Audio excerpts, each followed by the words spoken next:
أعوذ بالله من الشيطان الرجيم. بسم الله الرحمن الرحيم. زين للناس حب الشهوات من النساء والبنين والقناطير المقنطرة من الذهب والفضة والخيل المسومة والأنعام والحرث، ذلك متاع الحياة الدنيا، والله عنده حسن المآب. قل أنبئكم بخير من ذلكم للذين اتقوا عند ربهم جنات تجري من تحتها الأنهار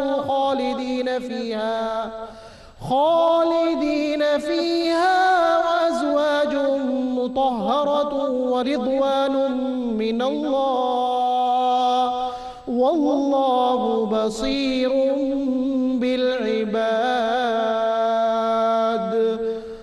الذين يقولون ربنا إننا آمنا فاغفر لنا ذنوبنا وقنا عذاب النار. الصابرين والصادقين والقانتين والمنفقين والمستغفرين بالأسحار. شهد الله أنه لا إله إلا هو والملائكة وأولو العلم قائما بالقسط. لا إله إلا هو العزيز الحكيم. صدق الله العظيم. الله الله الله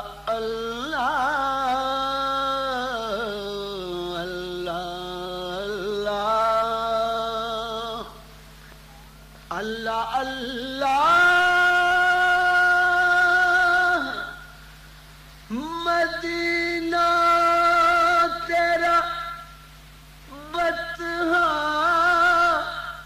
تیرا،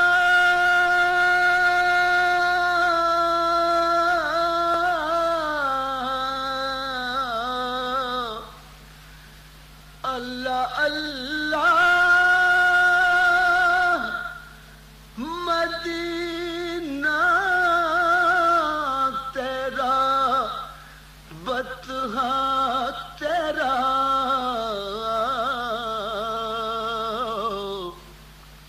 خلد کی سمت نہ دیکھے کبھی شیدا تیرا. اللہ اللہ اللہ اللہ. مدینہ تیرا بطحہ تیرا، لوگ کہتے ہیں کہ ہے دیس مدینہ تیرا.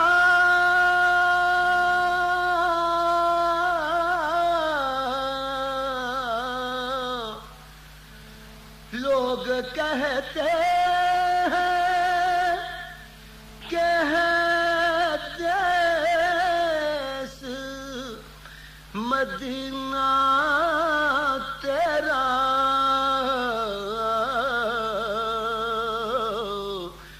در حقیقت ہے من اللہ ٹھکانہ تیرا. در حقیقت ہے من اللہ ٹھکانہ تیرا. اللہ اللہ جینا تیرا بتہا تیرا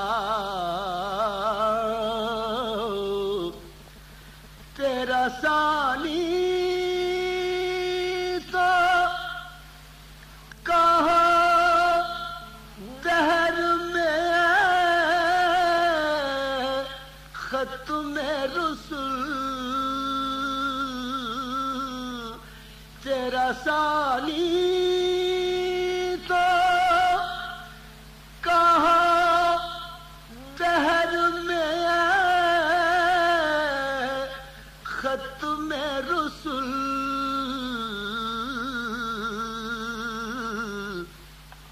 ہم نے دیکھا نہیں اب تک اللہ کا کلام پڑھایا رسول نے اصحاب باصفا کو لکھایا رسول نے اللہ کا کلام پڑھایا رسول نے اصحاب باصفا کو لکھایا رسول نے قرآن کے حرف کی تقسیم ہو گئی تمثیل ہر عمل کو بنایا رسول نے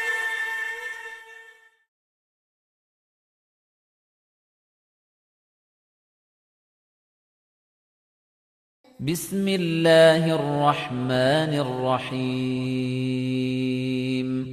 بسم اللہ الرحمن الرحیم قل هو اللہ احد قل هو اللہ احد اللہ الصمد اللہ الصمد لم یلد ولم یولد لم یلد ولم یولد ولم یکن له کفوا احد ولم يكن له كفوا أحد الحمد للہ رب العالمین والصلاة والسلام على سید الانبیاء والمرسلین اما بعد اعوذ باللہ من الشیطان الرجیم بسم اللہ الرحمن الرحیم زین للناس حب الشہوات من النساء والبنین والقناطیر المقنطرة من الذهب والفضة والخیل المسومة والانعام والحرث ذلك متاع الحیاة الدنیا واللہ عنده حسن المآب صدق اللہ العظیم اللہم صلی علی محمد وعلی آل محمد وبارک وسلم رب اشرح لی صدری ویسر لی امری واحلل عقدۃ من لسانی یفقہوا قولی واجعل لی وزیرا من اہلی آمین یا رب العالمین۔ ناظرین کرام السلام علیکم ورحمۃ اللہ وبرکاتہ۔ پروگرام بصیرت القرآن میں خوش آمدید۔ آج الحمدللہ پروگرام نمبر 83 آپ کی خدمت میں پیش کر رہے ہیں۔ آج انشاءاللہ مطالعہ کریں گے سورہ آل عمران آیات 14 تا 18 کا۔ قاری سلمان صاحب نے ان آیات کی تلاوت کے ذریعے اس پروگرام کا باقاعدہ آغاز الحمدللہ فرما دیا ہے۔ ہمیشہ کی طرح ہمارے نوجوان ساتھی آج بھی اسٹوڈیوز میں ہمارے ساتھ موجود ہیں۔ قرآن اکیڈمی کراچی سے ان کا تعلق ہے۔ آئیے انہیں خوش آمدید کہتے ہیں۔ السلام علیکم ورحمۃ اللہ وبرکاتہ۔ وعلیکم السلام ورحمۃ اللہ وبرکاتہ۔ خیریت سے ہیں آپ لوگ؟ الحمدللہ ماشاءاللہ۔ جی ناظرین کرام اپنی ترتیب کے مطابق پروگرام کو آگے بڑھاتے ہیں۔ سب سے پہلے ایک مبارک فرمان نبی اکرم صلی اللہ علیہ وسلم کا ہم سب کی تذکیر اور یاد دہانی کے لیے آئیے قرآن سیکھیں۔ فرمان نبوی صلی اللہ علیہ وسلم، اس قرآن میں تمہارے معاملات کے لیے فیصلے موجود ہیں۔ جامع ترمذی کی روایت ہے، اس قرآن میں تمہارے معاملات کے فیصلے موجود ہیں۔ آج ہمارے گھروں میں، معاشروں میں، حکومتی سطح پر بہت سارے معاملات اور مسائل پیش آتے ہیں۔ اللہ کے رسول علیہ السلام کا یہ فرمان ہمیں بتا رہا ہے کہ ان معاملات کے لیے فیصلہ بھی قرآن حکیم میں موجود ہے۔ بات اس نگاہ کی بھی ہے اور اس ارادے کی بھی ہے کہ ہمارا ارادہ ہو خالص اس بات کا کہ اللہ رب العالمین نے ہدایت کا سامان عطا فرما دیا، پھر وہ نگاہ یعنی باطنی بصیرت کی ضرورت ہے کہ ہم اپنے معاملات کے فیصلے قرآن سے تلاش کریں۔ اللہ تعالی ہمیں اس کی توفیق عطا فرمائے، آمین۔ ناظرین کرام آگے بڑھتے ہیں۔ سب سے پہلے آج کی زیر مطالعہ آیات کا ترجمہ سمجھنے کی کوشش کرتے ہیں۔ سورہ آل عمران آیات 14 تا 18 کا ترجمہ پیش خدمت ہے۔ رب العالمین کی طرف سے ارشاد ہوا، خوشنما کر دی گئی ہے لوگوں کے لیے مرغوب چیزوں کی محبت، جیسے عورتیں اور بیٹے اور سونے اور چاندی کے جمع کیے ہوئے خزانے اور نشان لگائے ہوئے گھوڑے اور چوپائے اور کھیتیاں، یہ سب دنیا کی زندگی کا سامان ہے اور اللہ کے پاس بہترین ٹھکانہ ہے۔ اے نبی صلی اللہ علیہ وسلم فرما دیجئے کیا میں تمہیں نہ بتاؤں وہ چیز جو اس سے بہتر ہے ان کے لیے جو پرہیزگار ہیں۔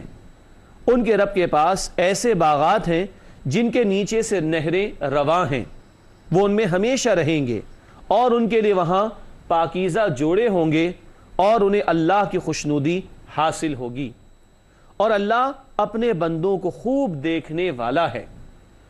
وہ پرہیزگار بندے یوں دعا کرتے ہیں کہ اے ہمارے رب، یقیناً ہم ایمان لے آئے، بس ہمارے گناہ معاف فرما دے اور ہمیں آگ کے عذاب سے بچا لے۔ وہ صبر کرنے والے ہیں اور سچے ہیں اور تابع دار ہیں اور اللہ کی راہ میں خرچ کرنے والے ہیں، اور سحر کے وقت گناہوں کی مغفرت مانگنے والے ہیں۔ گواہی دی اللہ نے کہ یقیناً اس کے سوا کوئی معبود نہیں، اور یہی گواہی دی فرشتوں نے اور تمام صاحبان علم نے بھی۔ وہی اللہ عدل قائم کرنے والا ہے، نہیں ہے کوئی عبادت کے لائق سوائے اس کے، وہ زبردست کمال حکمت والا ہے۔ ناظرین کرام، یہ ترجمہ سورہ آل عمران آیات 14 تا 18 کا، جن کا آج الحمدللہ ہم مطالعہ کر رہے ہیں۔ اب آگے بڑھتے ہیں۔ ترجمے کے بعد سب سے پہلے ربط آیات کو جانتے ہیں۔ آپ کے علم میں ہے کہ یہ ہمارا مستقل ایک سیگمنٹ ہوتا ہے۔ گزشتہ آیات کا ہم نے مطالعہ جو کیا تھا، ان سے آج کی زیر مطالعہ آیات کا تعلق کیا ہوتا ہے، اس کو ہم کیا کہتے ہیں؟ ربط آیات۔ آئیے آج کے مطالعے کے اعتبار سے سمجھتے ہیں۔ ربط آیات میں پہلی بات لکھی ہے، گزشتہ آیات میں کفار اور اہل باطل کے لیے برے انجام کی دھمکی تھی، انہیں جہنم کا ڈراوا دیا گیا، اللہ کے عذاب کا ڈراوا دیا گیا تھا۔ اب نفسانی خواہشات کا بیان ہے جن کی وجہ سے انسان حق سے دور ہو جاتا ہے۔ یعنی پچھلی آیات میں اہل باطل کا ذکر تھا، اب یہ بتایا جا رہا ہے وہ کیا چیزیں ہیں، یعنی نفسانی خواہشات جن میں مبتلا ہو کر انسان باطل کی طرف چلا جاتا ہے اور حق سے دور ہو جاتا ہے، ان کا بیان آج کی نشست میں انشاءاللہ آئے گا۔ ناظرین کرام، ربط آیات کے بعد چلتے ہیں تعارف کو سمجھنے کی طرف۔ تعارف سے مراد کن موضوعات پر گفتگو رہے گی، آئیے ان کا ایک جائزہ لیتے ہیں۔ سب سے پہلی بات تعارف میں درج کی گئی ہے، دنیا عارضی اور آخرت دائمی ہے۔ آسان بات ہے نا، اللہ اس کا یقین بھی عطا فرمائے۔ ناظرین کرام، بات تو بڑی آسان ہے، لیکن کیا ایسا ہے کہ ہم دنیا کو عارضی اور آخرت کو دائمی سمجھتے ہوں؟ یہ وہ وجہ ہے کہ ہم بھول جاتے ہیں، قرآن بار بار ان کا ذکر فرماتا ہے۔ تعارف میں اگلی بات لکھی ہے، جنت متقین کے لیے ہے۔ متقین کون ہوتے ہیں، ان کا تذکرہ بھی آئے گا انشاءاللہ تعالی۔ اگلی بات لکھی ہے، متقین کی صفات کا بیان، متقین کی 5 صفات کا مطالعہ کریں گے، اللہ تعالی ہمیں ان میں شامل فرمائے۔ آخری بات جو زیر مطالعہ رہے گی انشاءاللہ وہ ہے، اللہ تعالی عدل قائم فرمانے والا ہے۔ یہ ہے موضوعات یا پہلو جن پر آج بات ہوگی۔ تعارف کے ذیل میں ان کو ہم نے سمجھا۔ تعارف کے بعد ہم تجزیہ کرتے ہیں آیات کا۔ آئیے آگے بڑھتے ہیں۔ سورہ آل عمران آیات 14 تا 18 کا تجزیہ۔ سب سے پہلے سورہ آل عمران آیت نمبر 14 لکھا ہے، دنیاوی محبتوں کا بیان، وہ محبتیں جو بلٹن ہیں، ہمارے اندر رکھ دی گئی ہیں، مگر ان میں ڈوب کر انسان اپنی منزل کھوٹی کر بیٹھتا ہے، ان محبتوں کا تذکرہ آئے گا آیت نمبر 14 میں۔ آیت نمبر 15، متقین کے لیے جنت اور اللہ تعالیٰ کی رضا ہے۔ اللہ تعالیٰ ہم سب کو جنت میں جگہ عطا فرمائے اور اللہ تعالیٰ ہم سب کو اپنی رضا عطا فرما دے۔ یہ بات آئے گی آیت نمبر 15 میں انشاءاللہ۔ اس کے بعد آیات 16 اور 17، ان 2 آیات میں متقین کی دعاؤں اور صفات کا ذکر ہے۔ بڑی پیاری دعائیں بھی بتائی گئی اور متقین کی صفات کا ذکر بھی آئے گا انشاءاللہ، اور 5 صفات ہم سمجھیں گے انشاءاللہ آج کے مطالعے میں۔ آخری آیت آج ہم سمجھیں گے، آیت نمبر 18 لکھا ہے، اللہ تعالیٰ کی شان عدل کا قیام۔ اللہ کی ایک بڑی پیاری شان بیان کی گئی کہ وہ عدل کا قائم فرمانے والا ہے۔ ناظرین کرام، الحمدللہ آج کی زیر مطالعہ آیات کا ترجمہ، پھر ربط آیات، پھر تعارف اور تجزیے کا بیان مکمل ہوا۔ اب چلتے ہیں ایک آیت کی تشریح کی طرف۔ آج ہم مطالعہ کر رہے ہیں سورہ آل عمران آیات 14 تا 18 کا۔ سب سے پہلے سورہ آل عمران آیت نمبر 14 کا مطالعہ کرتے ہیں۔ رب العالمین کی طرف سے ارشاد ہوا، زُيِّنَ لِلنَّاسِ حُبُّ الشَّهَوَاتِ مِنَ النِّسَاءِ وَالْبَنِينَ وَالْقَنَاطِيرِ الْمُقَنطَرَةِ مِنَ الذَّهَبِ وَالْفِضَّةِ وَالْخَيْلِ الْمُسَوَّمَةِ وَالْأَنْعَامِ وَالْحَرْثِ ذَلِكَ مَتَاعُ الْحَيَاةِ الدُّنْيَا وَاللَّهُ عِندَهُ حُسْنُ الْمَآبِ۔ سورہ آل عمران آیت نمبر 14 ہے، آئیے اس کا ترجمہ سمجھتے ہیں۔ ارشاد ہوا، خوشنما کر دی گئی ہے لوگوں کے لیے مرغوب چیزوں کی محبت، جیسے عورتیں اور بیٹے اور سونے اور چاندی کے جمع کیے ہوئے خزانے اور نشان لگائے ہوئے گھوڑے اور چوپائے اور کھیتیاں، یہ سب دنیا کی زندگی کا سامان ہے اور اللہ کے پاس بہترین ٹھکانہ ہے۔ ناظرین کرام، یہ سورہ آل عمران آیت نمبر 14 جس کا ترجمہ آپ نے سماعت فرمایا۔ اب چلتے ہیں تشریح کی طرف، آئیے تشریح سمجھتے ہیں سورہ آل عمران آیت نمبر 14 کے حوالے سے۔ سب سے پہلی بات تشریح میں ذکر کی گئی ہے، مرغوبات زندگی کا ذکر ہے جن کی محبت انسان کے دل میں رکھ دی گئی ہے۔ مرغوب تو سمجھتے ہیں نا، مرغوب سے مرغوبات، جن کی طرف رغبت ہوتی ہے، جو پسند ہوتی ہے انسان کو۔ تو زندگی کے وہ معاملات یا وہ اشیاء، وہ چیزیں زندگی بسر کرنے کے حوالے سے جو کہ ضروری ہیں، ان کی محبت بھی ہمارے وجود میں رکھ دی گئی۔ عورتوں کا ذکر آیا، بیٹوں کا ذکر آیا، سونے چاندی سے مراد مال و دولت ہے اور گھوڑوں سے مراد سواریاں ہیں، اسی طرح اور باتوں کا ذکر آ رہا ہے۔ بہرحال یہ مرغوبات زندگی ضروری بھی ہیں کیونکہ ان کے ذریعے سے نظام زندگی چلتا ہے۔ اسی لیے اگلی بات لکھی ہے، مرغوبات زندگی میں سے کوئی چیز بھی ایسی نہیں جو بذات خود بری ہو۔ مثال کے طور پر بیوی کی محبت ایک شوہر میں رکھ دی گئی، یہ ان اٹ سیلف بری نہیں ہے، بلکہ شوہر بیوی کا تعلق قائم ہونا، نکاح کا ہونا، خاندان کا بننا، یہ تو مقصود ہے نا۔ اور پھر اولاد کا حصول یہ بھی ضروری ہے۔ اولاد کا ہونا یہ کوئی بری شے تو نہیں، تاکہ انسان بڑھاپے میں ہو تو اولاد اس کا سہارا بنے۔ اور آج اگر کچھ بوڑھے ہیں جن کے تجربے سے فائدہ اٹھایا جا سکتا ہے، تو کچھ جوان بھی تو ہوں جو فائدہ اٹھا کر زندگی کے کاموں کو سنبھال سکیں۔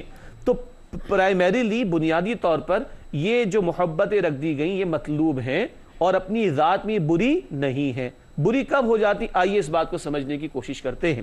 لکھا ہے تشریح میں اگلی بات، بری چیز یہ ہے کہ انسان ان چیزوں کی محبت میں اس قدر غرق ہو جائے کہ اسے آخرت یاد ہی نہ رہے۔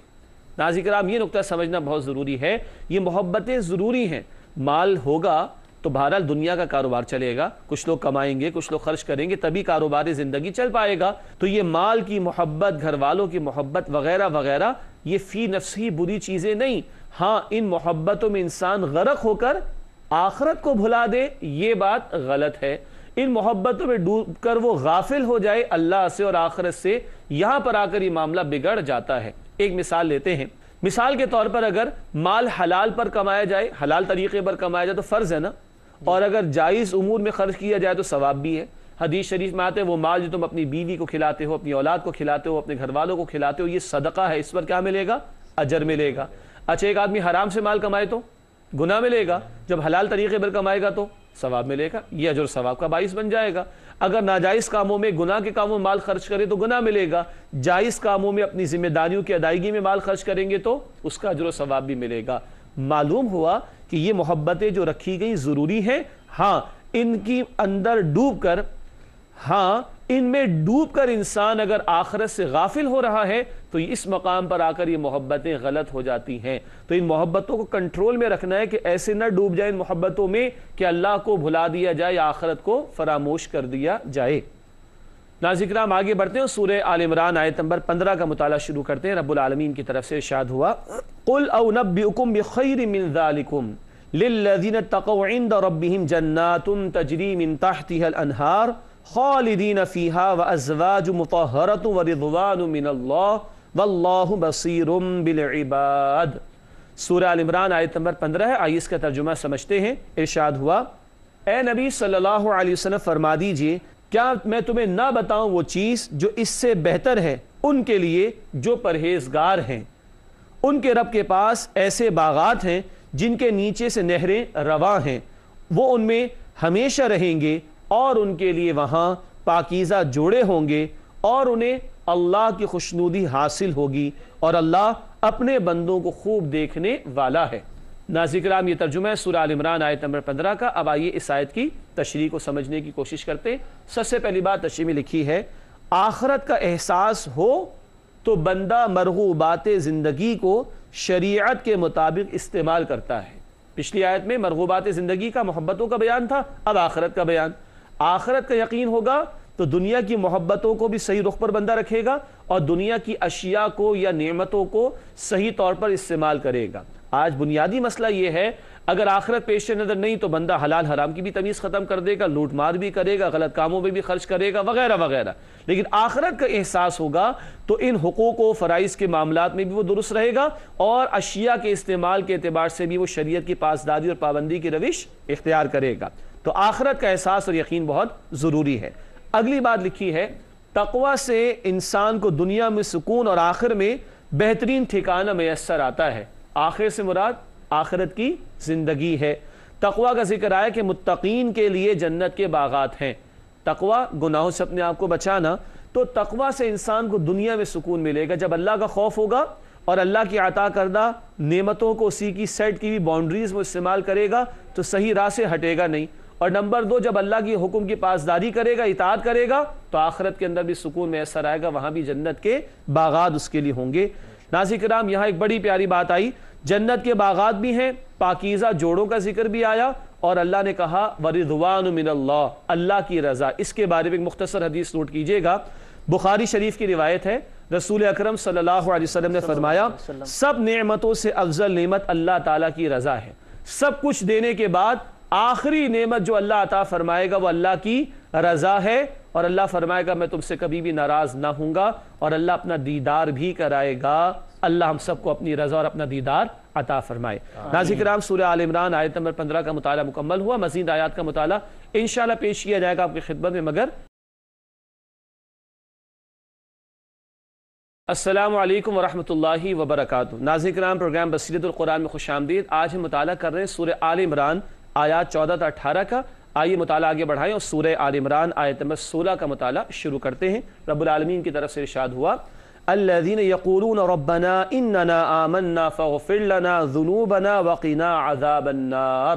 سورہ آل عمران آیت نمبر 16 ہے۔ آئیے اس کا ترجمہ سمجھتے ہیں۔ ارشاد ہوا، وہ پرہیزگار بندے یوں دعا کرتے ہیں کہ اے ہمارے رب، یقیناً ہم ایمان لے آئے، پس ہمارے گناہ معاف فرما دے اور ہمیں آگ کے عذاب سے بچا لے۔ اللہ تعالیٰ ہم سب کو بھی آگ کے عذاب سے محفوظ فرمائے، آمین۔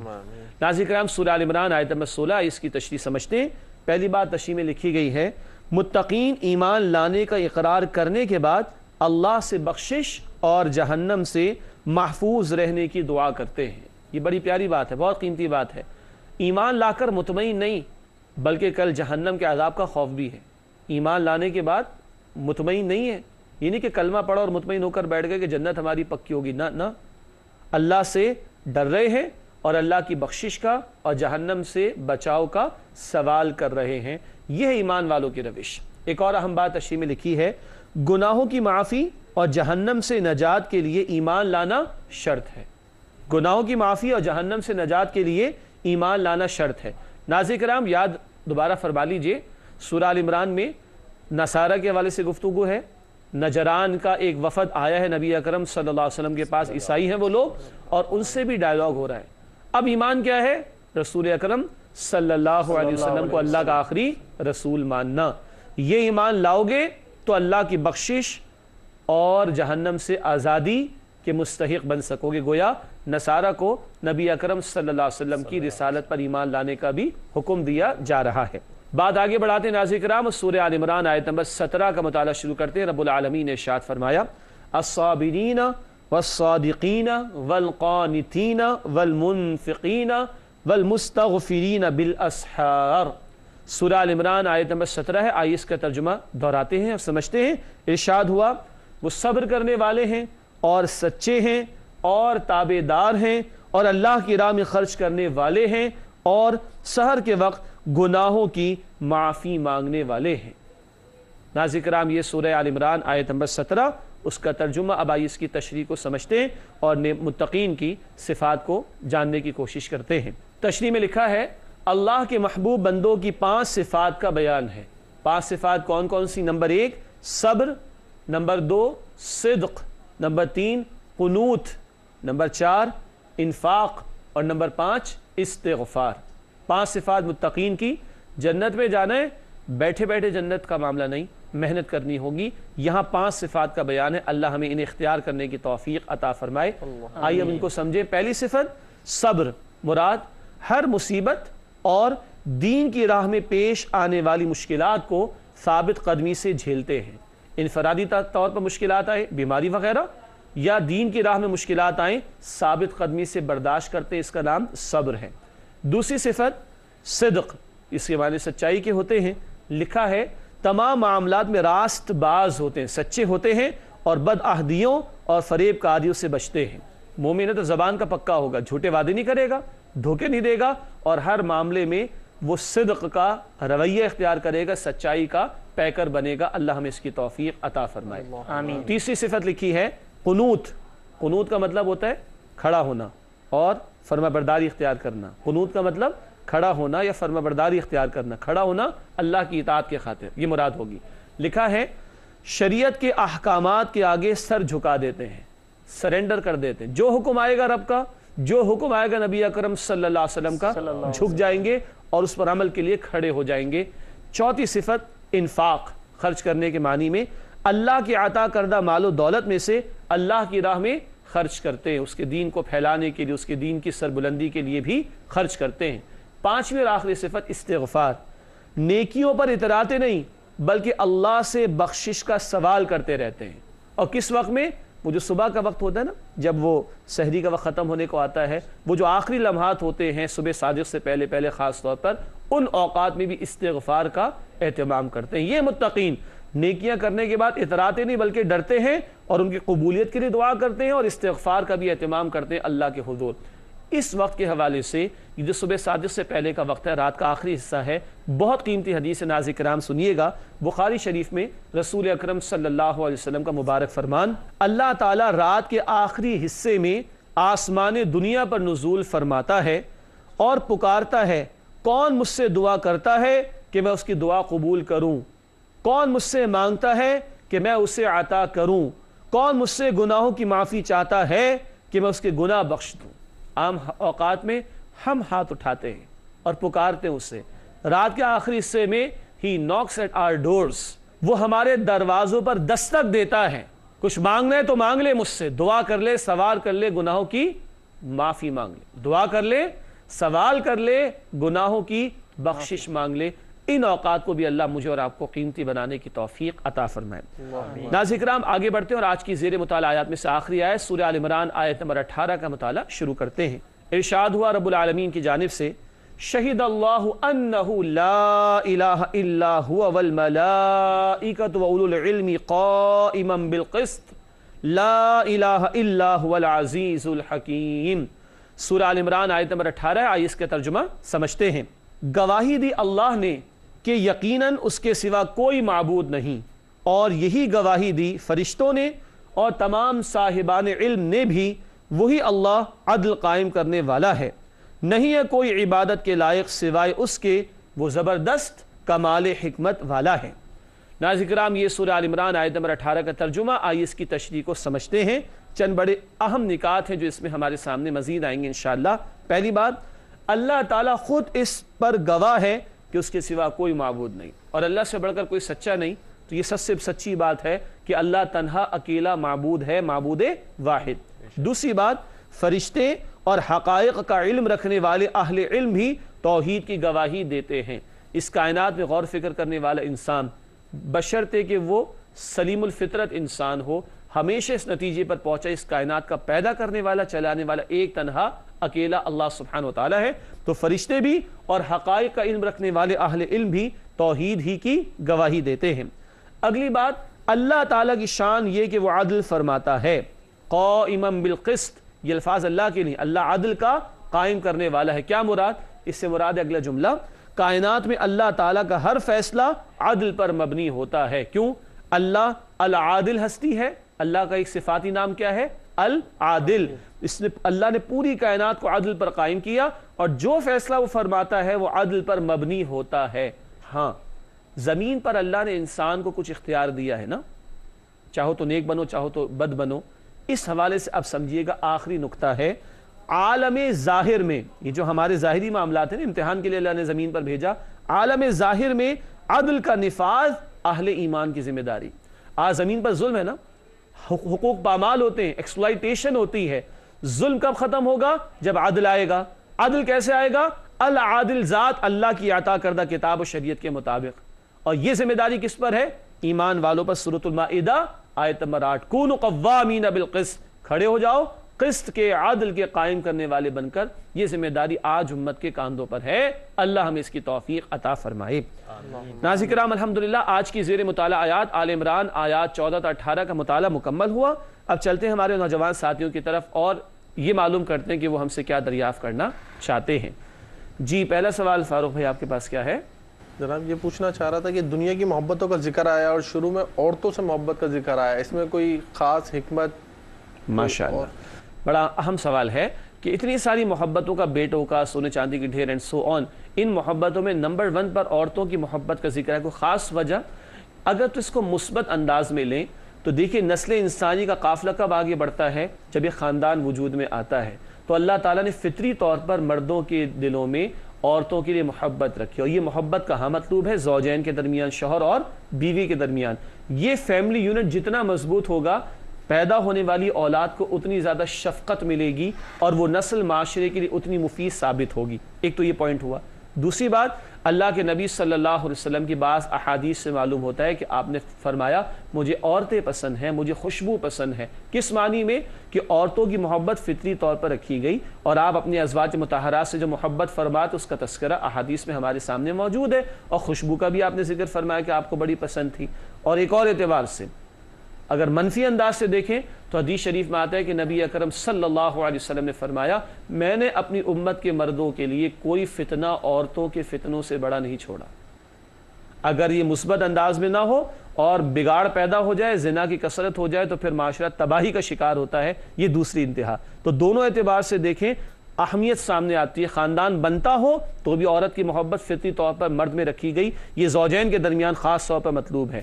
اور اگر بگاڑ پیدا ہو تو عورت کا فتنہ سب سے بڑا فتنہ قرار دیا گیا مردوں کے لیے. اس بگاڑ سے بچنے کے لیے ضروری ہے کہ خاندان مضبوط ہوں اور آزادانہ جو اختلاط ہمارے معاشرے میں ہے مرد و عورت کا, اس پر قدغنیں اور پابندیاں لگائی جائیں. اگلا سوال کیا ہے ہمارے پاس؟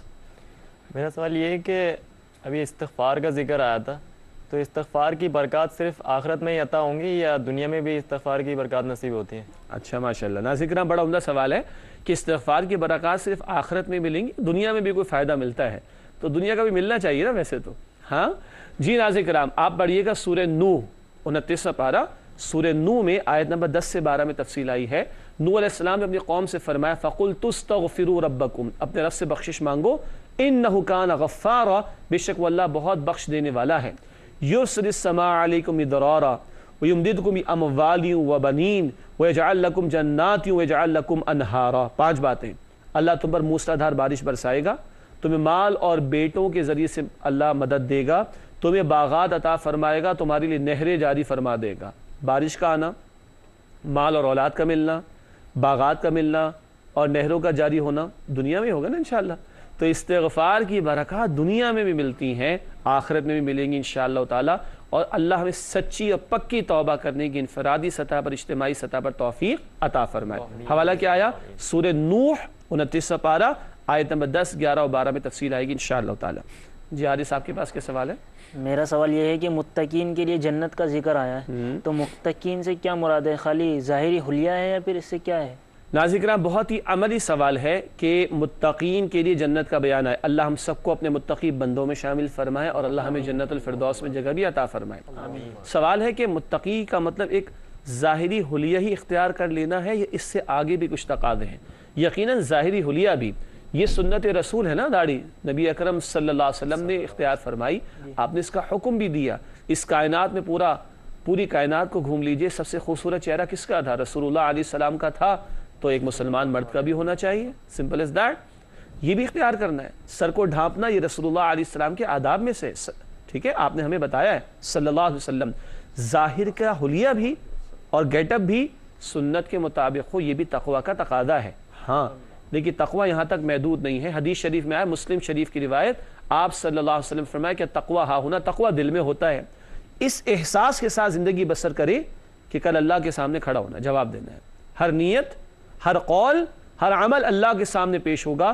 اس احساس کے ساتھ بچتے بچتے اور اللہ کے عذاب سے ڈرتے ڈرتے زندگی بسر کرنا, پوری زندگی, یہ تقوی ہے. گویا ظاہر کا بھی حلیہ تقوی میں آئے اور زندگی کے تمام معاملات میں اللہ کی نافرمانی سے اپنے آپ کو بچانا, وَإِنَّا إِلَيْهِ رَاجِعُونَ, اس کی طرف لوٹ جانا, یہ سب کچھ تقوی ہی کے تقاضوں میں داخل ہے. بات واضح؟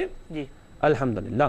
جی ناظرین کرام، سوالات اور ان کے جوابات کا سلسلہ مکمل ہوا۔ چلتے ہیں پروگرام کے آخری لمحات ہیں اور چند مختصر سیگمنٹ۔ سب سے پہلے قرآنی معلومات۔ آج بھی ایک بڑی دلچسپ بات ہے قرآنی معلومات کے حوالے سے، اسکرین پر آپ دیکھ سکتے ہیں عنکبوت۔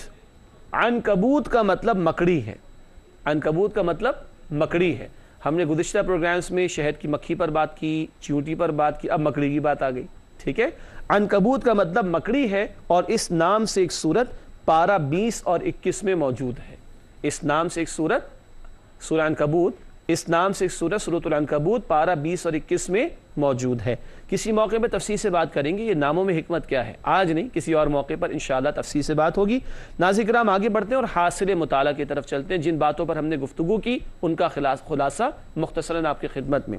حاصل مطالعہ میں پہلی بات لکھی ہے مرغوبات دنیا کو تقوی کی روش کے ساتھ استعمال کرنا چاہیے۔ یہ محبتیں مطلوب ہیں مگر تقوی کی روش کے ساتھ ان کو استعمال کرنا ہوگا۔ اگلی بات لکھی ہے حاصل مطالعہ کے اعتبار سے جنت متقین کے لیے تیار کی گئی ہے، اللہ ہمیں ان میں شامل فرمائے۔ اور آخری بات حاصل مطالعہ میں لکھی ہے صبر، صدق، قنوت، انفاق اور استغفار کا اہتمام متقین کی صفات ہے۔ کتنی ہوئی؟ 5 یاد رہیں گے انشاءاللہ۔ اللہ تعالی ہمیں عمل کرنے کی توفیق عطا فرمائے۔ اس سے آگے بڑھتے ہیں ناظرین کرام، جائزہ کریٹیکل پوائنٹ ہوتا ہے، کریٹیکل سیگمنٹ ہوتا ہے، میرے لیے بھی اور آپ کے لیے بھی۔ آئیے اپنے اندر جھانک کر جواب تلاش کرنے کی کوشش کریں۔ جائزے میں پہلی بات لکھی ہے کیا ہماری ترجیحات میں آخرت سر فہرست ہے یا دنیا سر فہرست اور آخرت ایک پارٹ ٹائم؟ اگر ٹائم ہوا تو اس کے لیے استغفر اللہ، کیا آخرت آپ کی میری ترجیحات میں پرائرٹیز میں ٹاپ آف دا لسٹ ہے یا نہیں؟ یہ سب سے بڑا مسئلہ ہے میرا اور آپ کا۔ دوسرا سوال، کیا ہم تقوی اختیار کرنے کی کوشش کرتے ہیں؟ چند ظاہری باتیں نہیں، پوری زندگی میں تقوی کا رویہ مطلوب ہے، جیسے کہ سوال کے جواب میں بات آپ کے سامنے رکھی گئی تھی الحمدللہ۔ کیا ہم تقوی اختیار کرنے کی کوشش کرتے ہیں؟ تیسرا اور آخری سوال، اللہ اکبر، کیا ہمیں جنت کا یقین ہے؟ واقعی جنت ہے؟ یقیناً ہے۔ کیا واقعتاً ہے؟ یقین ہے آپ کو اور مجھے؟ 10,000 20,000 50,000 کی سیلری کے لیے پورا مہینہ جان لگاتے ہیں، صحیح ہے نا؟ جنت کے سامنے 10,000 کیا 10 کروڑ کی سیلری یا پروفٹ بھی کوئی ویلیو نہیں رکھتا۔ اس جنت کے لیے ہم کیا کر رہے ہیں؟ آپ بھی سوچئے اور میں بھی سوچوں۔ آخری 2 باتیں، گزشتہ سوال کا جواب۔ گزشتہ سوال ہم رکھا تھا آپ کی خدمت میں، کرامن کاتبین کا ذکر کس آیت میں کیا گیا ہے؟ یہ تو بتا دیا تھا، یہاں پہ موجود ہے، ہم سب کے ساتھ ہیں۔ قرآن میں کہاں ہیں؟ سورۃ الانفطار، درست جواب سورۃ الانفطار آیت نمبر 11۔ کرامن کاتبین، یہ الفاظ ہیں، یعلمون ما تفعلون، جو تم کرتے ہو وہ جانتے ہیں، تو درست جواب ہے۔ ہنٹ بھی آپ کو دی تھی آخری پارے کی، سورۃ الانفطار آیت نمبر 11 میں یہ تذکرہ کیا گیا۔ آج کا سوال نوٹ کیجئے گا، آج کا سوال ہے انسان کے ہاتھ اور پیر اس کے خلاف گواہی دیں گے۔ انسان کے ہاتھ اور پیر اس کے خلاف گواہی دیں گے، یہ بات کس آیت میں بیان کی گئی ہے؟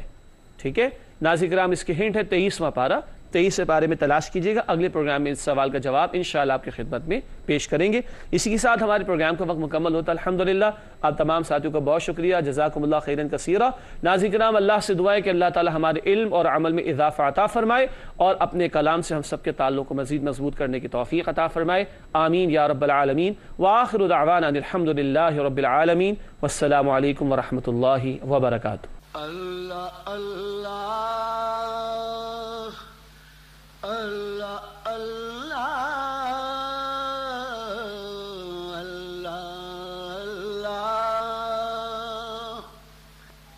اللہ اللہ مدینہ تیرا بطحہ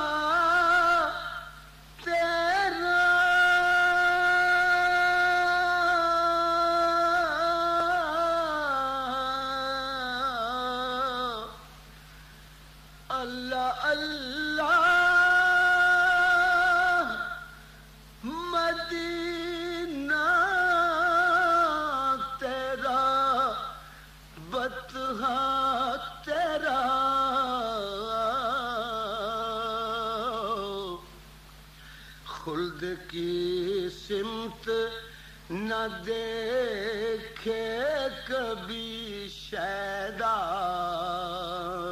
تیرا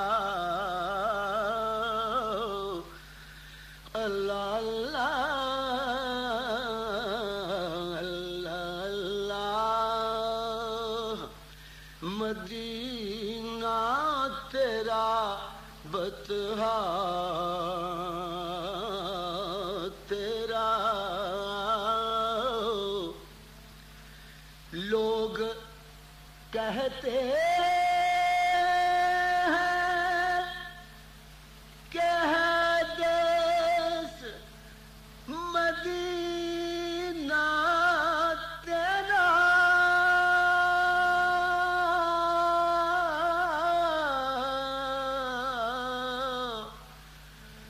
لوگ کہتے ہیں کہ ہے دیس مدینہ تیرا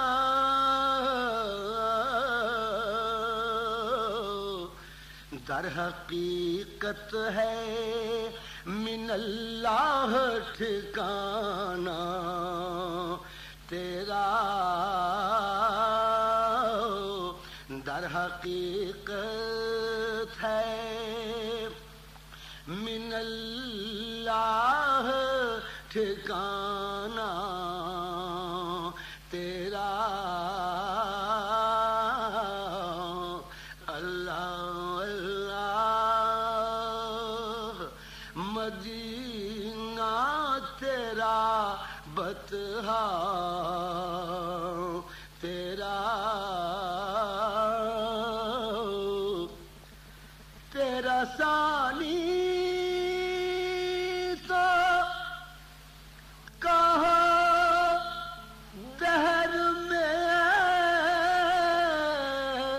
ختم رسل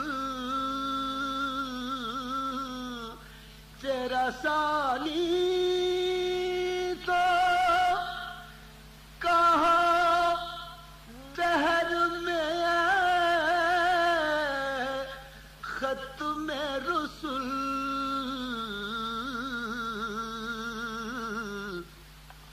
ہم نے دیکھا نہیں اب تک کہیں سایہ تیرا ہم نے دیکھا نہیں اب تک کہیں سایہ تیرا ہم نے دیکھا نہیں اب تک کہیں سایہ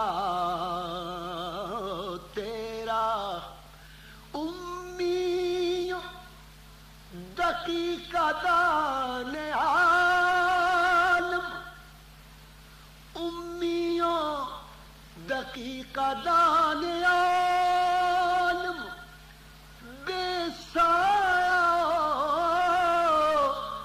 سائبان عالم ہم نے دیکھا نہیں اب تک کہیں سایہ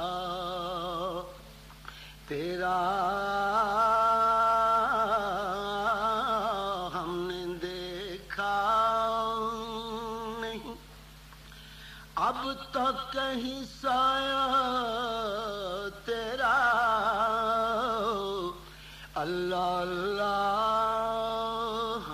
اللہ اللہ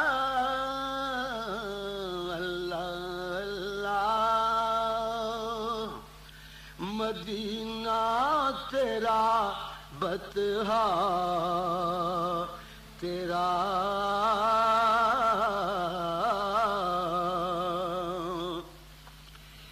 تیری طاعت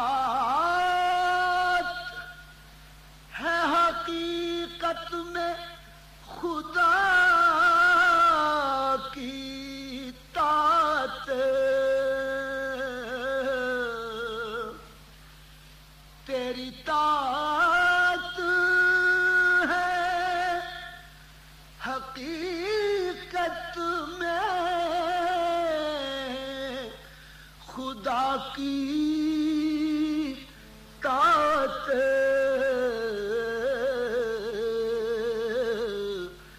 وہی بندہ ہے خدا کا جو ہے بندہ تیرا وہی بندہ ہے خدا کا جو ہے بندہ تیرا وہی بندہ ہے، خدا کا جو ہے بندہ تیرا وہی بندہ ہے، خدا کا جو ہے بندہ تیرا اللہ اللہ۔ تو جدھر رخ کو گھما دے وہی کعبہ بن جائے، تو جدھر رخ کو گھما دے وہی کعبہ بن جائے۔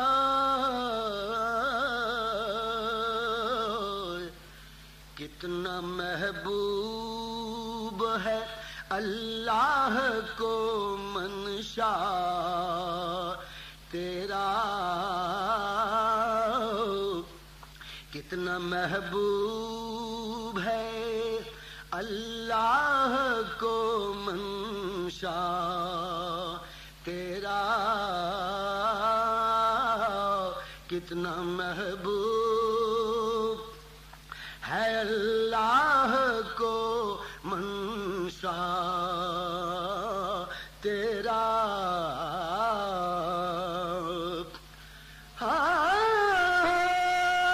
خدا کی رضا چاہتے ہیں دو عالم، اور خدا چاہتا ہے رضائے محمد، کتنا محبوب ہے اللہ کو منشا تیرا، کتنا محبوب ہے۔ میں گناہگار ہوں لیکن تیرا کہلاتا ہوں،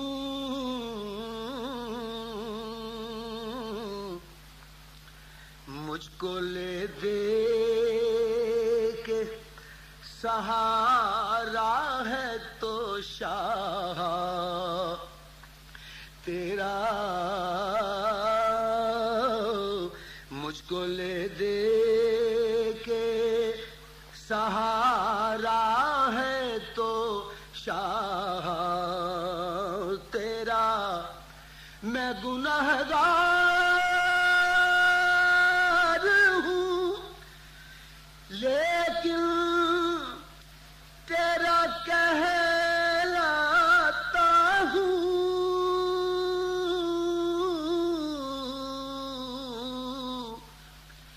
میں گناہگار ہوں لیکن تیرا کہلاتا ہوں، مجھ کو لے دے کے سہارا ہے تو شاہ تیرا، مجھ کو لے دے کے سہارا ہے تو شاہ تیرا، اللہ اللہ مدینہ تیرا بتہا تیرا، لوگ اعظم کو پکارے تیرا شیدا کہہ کر،